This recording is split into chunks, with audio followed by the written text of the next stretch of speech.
Social মিডিয়ায় ইতিমধ্যে কিন্তু এই ভিডিওটা প্রচুর পরিমাণে ভাইরাল হয়েছে। নেটিজেনরা দাবি করতেছে এটা নাকি জাহির আলভের স্ত্রী ইকরা। আর ইকরার আত্মহত্যা করার ঠিক 5 মিনিট আগের ভিডিও এটা। আত্মহত্যা করার আগে ইকরা খুব একদম ভাঙ্গি পেরেছিলেন তিনি মানসিকভাবে। তিনি বিভিন্ন নিয়ে সমালোচনার তুঙ্গে কিন্তু এখন ইকরার আত্মহত্যার ইস্যুটা। তবে এই ভিডিওটা ভাইরাল হওয়ার পর থেকে আরও বেশি আলোচনা হচ্ছে। অনেকে দাবি করতেছে এটা এআই দিয়ে বানানো, আবার অনেকে এটা অরিজিনাল বলে চালিয়ে দিচ্ছে। তবে ইতিমধ্যে হয়তো আপনি জানেন ইকরার আত্মহত্যার ইস্যুটা। জাহির আলভের স্ত্রী হঠাৎ করে আত্মহত্যার পিছনে বেশ রহস্য কিছু লুকিয়ে রয়েছে। যত দিন যাচ্ছে তত যেন রহস্যের জট একের পর এক খুলতে আসে। তবে এই ভিডিওটার এই ইস্যুতে আপনার ধারণা কি? জাহির আলভী এখন কিন্তু নেপালে আছে। নেপালে থাকাকালীন তিনি কিছুদিন আগে একটা লাইভ করেছিলেন। লাইভের মাধ্যমে তিনি কিছুটা হলেও ক্লিয়ার করেছেন তার স্ত্রীর আত্মহত্যার ইস্যুটা। তিনি তার স্ত্রীকে বিভিন্ন ইস্যুতে জড়ানোর চেষ্টা করেন। তিনি বলেন যে আমার স্ত্রী নেশা করতো, সে পরকে আসক্তি ছিল। সব কিছু মিলে আলোচনার তুঙ্গে কিন্তু এখন জাহির আলভীর স্ত্রীর আত্মহত্যার ইস্যুটা।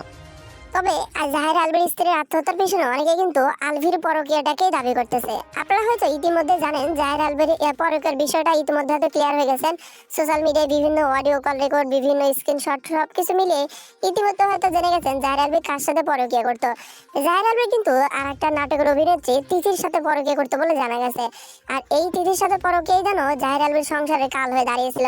বেশ কিছুদিন আগে থেকে কিন্তু তিথির সাথে সম্পর্কের গুঞ্জন চলছিল। তবে সর্বোপরি আত্মহত্যার পরে কিন্তু বিষয়টা আরো খোলাসা হয়ে যায়, সবার সামনে বিষয়টা চলে আসে। যদিও কিন্তু তিথি এই বিষয়টা অস্বীকার করেছেন। তিনি বলেন যে জাহির আলভীর সাথে শুধুমাত্র আমার বন্ধুত্বের সম্পর্ক, আর কোনো সম্পর্ক নেই। তবুও কিন্তু তাদেরকে নিয়ে প্রশ্নের একদম তুঙ্গে চলে দিয়েছে। তো জাহির আলভীর স্ত্রীর আত্মহত্যার পিছনে তিথি এবং আলভীর হাত আছে কিনা এটা নিয়ে কিন্তু তদন্ত চলতেছে।